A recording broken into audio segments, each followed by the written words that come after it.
اب اگر اس انسان کو یہ کہا جائے کہ یار تم دیکھو کتنے بدصورت انسان ہو، دیکھو مور کتنا خوبصورت ہے یار، تو کیا تم اس جیسی شکل بنانے کے لیے تیار ہو؟ وہ کسی جانور جیسی شکل بننے کے لیے تیار ہوگا؟ کیوں تیار نہیں ہوتا؟ اس لیے کیونکہ انسان ہونا خود اشرف المخلوقات ہے، اور تنزل انسان نہیں چاہتا۔ مثلا انسان کو اللہ تبارک و تعالی نے اشرف المخلوقات بنایا ہے۔ اشرف مخلوقات یعنی ساری مخلوقات میں سب سے خوبصورت بنایا ہے، لیکن انسانوں کے اندر درمیان میں آپس میں اللہ نے فرق مراتب رکھا ہے۔ خود انسانوں میں کسی انسان کو خوبصورت بنایا ہے، کسی کو بدصورت بنایا ہے، کسی کی ناک خوبصورت بنائی ہے، کسی کی ہونٹ خوبصورت بنائے ہیں، کسی کی آنکھیں خوبصورت ہیں، کسی کے ہاتھ خوبصورت ہیں۔ تو گویا کہ خوبصورتی کے سارے مظاہر کسی ایک کو نہیں عطا کر دیے، مختلف لوگوں میں اللہ تبارک و تعالی نے تقسیم کر دیے ہیں۔ اب بدصورت سے بدصورت بھی انسان، کہ جس کی ناک اچھی نہیں، جس کی ہونٹ اچھے نہیں، جس کے کان اچھے نہیں، جس کا رنگ روپ اچھا نہیں، وہ انسانوں کے اندر بیٹھا ہوا انسان بدصورت لگتا ہے۔ اب اگر اس انسان کو یہ کہا جائے کہ یار تم دیکھو کتنے بدصورت انسان ہو، تمہاری طرف کوئی لوگ عزت و تکریم کی نگاہ سے دیکھتا ہی نہیں ہے، تمہیں تو لوگوں نے مذاق اور تمسخر کا ایک نشانہ بنا رکھا ہے، دیکھو مور کتنا خوبصورت ہے یار، مور کتنا حسین ہے، فلاں جانور کتنا حسین ہے، کتنا خوبصورت ہے، تو کیا تم اس جیسی شکل بنانے کے لیے تیار ہو؟ تمہیں مور جیسی شکل تیری بنا دیں، تیری کبوتر جیسی شکل بنا دیں، تیری بلی جیسی شکل بنا دیں، تیری شیر جیسی شکل بنا دیں، تو کیا خیال ہے وہ کسی جانور جیسی شکل بننے کے لیے تیار ہوگا؟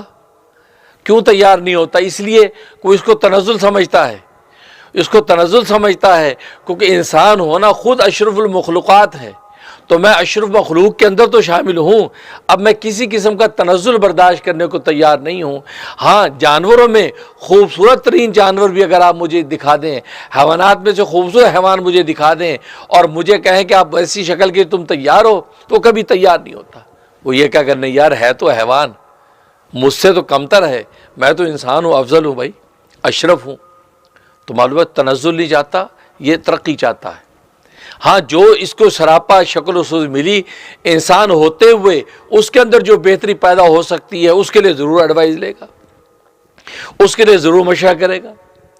آج کی دنیا کے اندر پلاسٹک سرجری ہو رہی ہے، ہاں اس کے لیے اس کو مشورہ دیا پلاسٹک سرجری کرا، تمہاری ناک بڑی خوبصورت جو ہو جائے گی، پلاسٹک سرجری کروا لو، اس کے لیے تو تیار ہو جائے گا، کیونکہ وہ ترقی ہے۔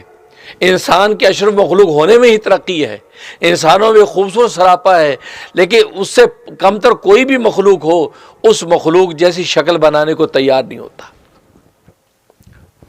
اس کا مطلب یہ ہوا کہ یہ مشاہداتی دلیل ہے، یہ مشاہدے کی دنیا کی دلیل ہے کہ انسان ساری مخلوقات میں سب سے زیادہ خوبصورت ہے۔ زبان حال سے انسان کہتا ہے کہ انسان سب سے زیادہ خوبصورت ہے، وہ کسی جانور جیسی شکل بنانے کو تیار نہیں، حالانکہ جانور بظاہر بڑے خوبصورت نظر آتے ہیں، لیکن کوئی انسان ویسی شکل بنانے کو تیار نہیں، بھلے وہ اپنی ذات میں کتنا بھی بدصورت ہو، لیکن وہ کہتا ہے میں انسان تو ہوں، میں ان سب سے افضل ہوں۔ تو مشاہدے کی دنیا بتاتی ہے کہ انسان سب سے زیادہ خوبصورت ہے، انسان سے زیادہ خوبصورت کوئی مخلوق نہیں ہے۔ اللہ تبارک و تعالی نے مشاہدے کی دنیا سے بھی یہ بات تسلیم کروا لی ہے کہ انسان سب سے زیادہ خوبصورت، اس سے زیادہ خوبصورت کوئی نہیں۔ اور اللہ تبارک و تعالی نے علمی دنیا کے اندر بھی اس بات کا اعلان کر دیا ہے، اور ایسے نہیں کہہ دیا، چار چیزوں کی قسم کھا کے کہا، والتین والزیتون وطور سینین وہذا البلد الامین، قسم ہے انجیر کی، قسم ہے زیتون کی، قسم ہے وادی سینا کی، قسم ہے حرمت والشہر یعنی مکہ کی، لقد خلقنا الانسان فی احسن تقویم، تحقیق ہم نے انسان کو سب سے زیادہ خوبصورت حقیقت پر پیدا کیا ہے۔ تو معرفت اور علم کی دنیا میں اللہ نے دعویٰ کر دیا کہ انسان سے زیادہ خوبصورت کوئی نہیں ہے، اور مشاہدے کی دنیا میں انسان خود اس بات کا مدعی ہے کہ انسان سے زیادہ کوئی خوبصورت نہیں، کیوں کہ انسان اپنے علاوہ کسی دوسری مخلوق کی شکل میں متشکل ہونے کے لیے تیار نہیں ہے۔ اس کا مطلب ہے کہ انسان اپنے آپ کو سب سے زیادہ خوبصورت سمجھتا ہے۔